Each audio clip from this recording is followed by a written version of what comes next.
Hey, thanks for watching my video. We're going to remove both wheels off of a Ducati M1100. This video is more for me than for you. I'm going to use these videos to document how many miles that I get out of each set of tires for this bike. I bought this bike used with about 7,000 miles. This is going to be the third set of tires. I'm at 10,507 miles right now. I got about 1,500 miles out of this set of Bridgestone S22Rs. So what I've done so far is got the zip tie holding the retaining clip, put the bike in gear, put my impact on the axle nut, remove the axle nut and the spacers, pulled the wheel off. And now we're putting the new wheel on. I've been wanting to try these tires for a long time. Well, for about the last 6 months, I guess. These are the Dunlop RoadSport 2. That is the Dunlop RoadSport 2. Do not get these confused with the Dunlop RoadSmart 2. The RoadSmart 2 was an okay tire. From what I hear, this RoadSport 2 is a really amazing tire. So we're going to see if this tire can give the Bridgestone S22 a run for its money. I got right at 1,500 miles out of the S22s, and they felt absolutely amazing on this bike. I had the Michelin RS on the bike prior to the S22s. I got 1,800 miles out of those, but they pretty much felt like crap from the day that I put them on. I'm not sure what Michelin's thinking lately, but their tires just aren't as good as they could be. Case in point would be that Pilot Road 5. What are they thinking? I know there's a lot of people that like the Pilot Road 5, but if you're riding curvy, twisty mountain roads and you're doing it aggressively, the Pilot Road 5 is not for you. But if you are riding back and forth to work in the rain on the interstate and you never ever have to hit a curve, then I imagine the Pilot Road 5 is a great tire. But if you're actively riding your motorcycle, you might want to choose something else than the Pilot Road 5 to actually flick the bike from left to right. So back wheel's on. Now we're jumping on the front wheel. I will say now that these tires are installed on the bike, they do look really good. I've installed the Road Smart 2s on several bikes so far this year. I haven't gotten any negative feedback on them. Like I said, I'm really looking forward to riding them. So now it's my turn. I do have a couple sets of them on the shelf. At a price point of about $215 to have the set shipped to your house, that's pretty good. I know I charge $250 to install a set, whether it's a 180 or a 160 rear. $250 installed, mounted, and computer balanced.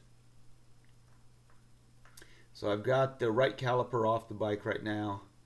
I'm working on the right side pinch bolts at the bottom of the front fork. If you're watching this video, you do see that the swing arm stand is not under the bike yet. The swing arm stand gets in the way when you're doing the pinch bolts. If you put it on the bottom of the forks, it's just in the way.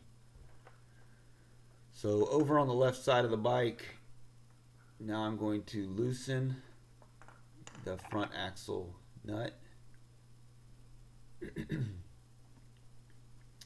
I'm going to loosen the pinch bolts on the left side.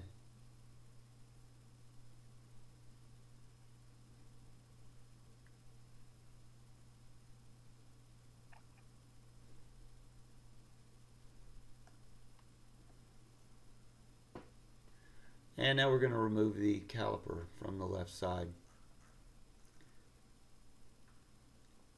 So today is actually July 4th when I'm doing this video. I wore out my S22s on July 3rd. A group of us went out and tore up a few roads. And those S22s at 1,500 miles,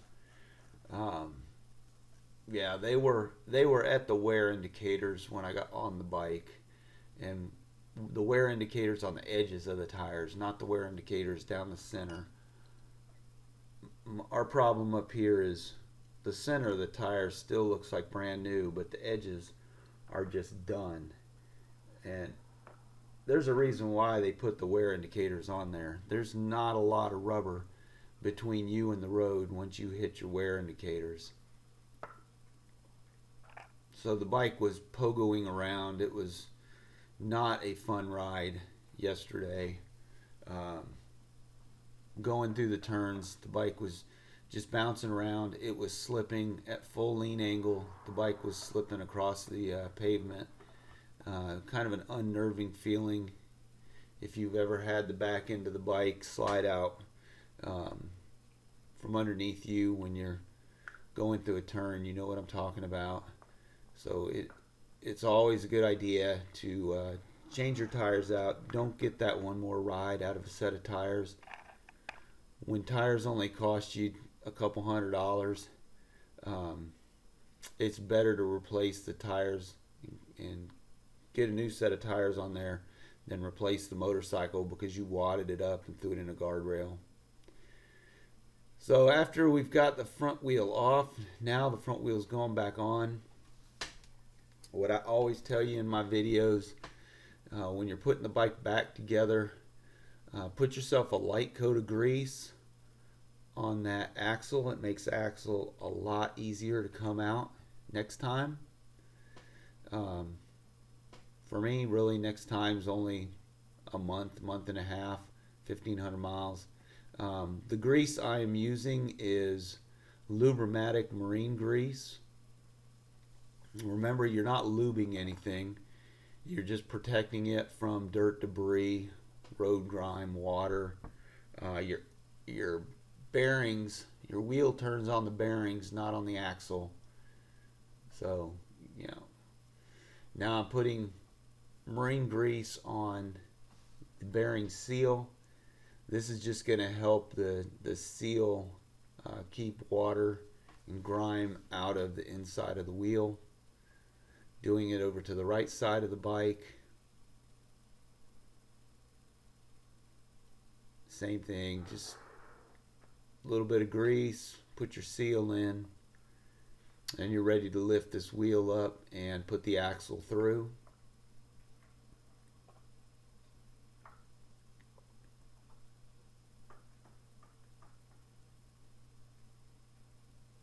When you're putting your axle in, if you have to force it, there's something wrong. Figure out what's wrong with it. Usually with the Ducati, especially with the Ducati on the front fork stands, sometimes that left hand fork will get out of alignment a little bit. We're putting the nut on right now, and we're not going snug with the nut. We're just tightening it down, and then we're rotating the axle so it gets a little bit lined up. And then we jump over to the left side and put the caliper on. And there is a method to my madness by putting the caliper on the left side first. Most of the videos that I do, if you watch them, you'll see that I am putting the left caliper on first. And the reason for that is when I go over to the right side and I have the right side torqued down, I can spin the tire and grab the front brake and bring everything into alignment without doing the right side first, going to the left side, and then coming back to the right side to spin the tire.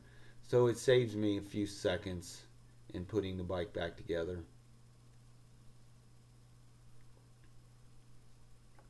I look at my time as being somewhat valuable, so I try to save as much time as possible. And I can't get this on, and it's because one, when I spread the brake pads on the left side, it pinched these together a little bit, and then when I started, I was trying to mount the caliper where the wheel weights are on the wheel, and the caliper just wouldn't fit. So I gave the wheel a spin, separated the pads a little bit, and then now we're ready to tighten everything down.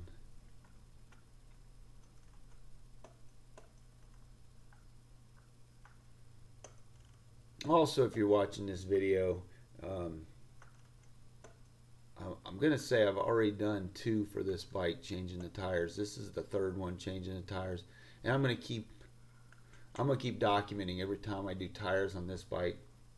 I wish I would have done it on my 2008 848. That bike has 67,000 miles on it now, and I would guess it has close to 35 sets of tires that I've gone through.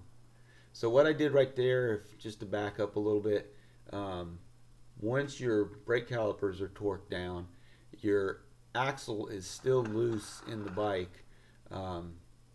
If you spin the wheel and grab the brakes, it will bring everything into alignment. So just a heads up on that. And then go ahead and tighten your axle down a little bit more, and then come over to the right side and torque your front pinch bolts. So the left side pinch bolt's still loose. The axle is not torqued down yet. So once you've torqued down your right side, it will stop your axle from spinning freely in the forks. And then you can put a torque wrench on that axle nut and tighten it down.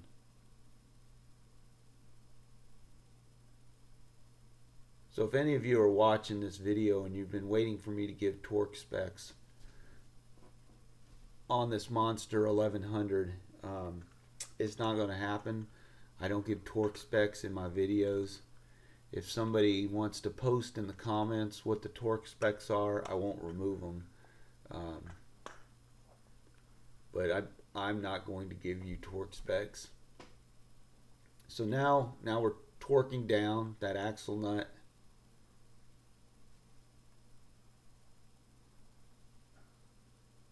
So that part's done, and then we're going to finish up with torquing down these pinch bolts.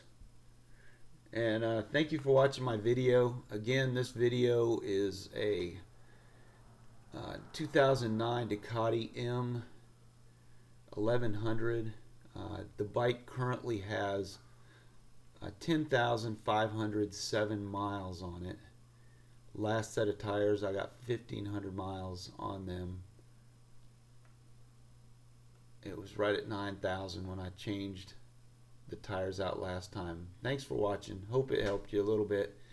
Come watch my next set of tires.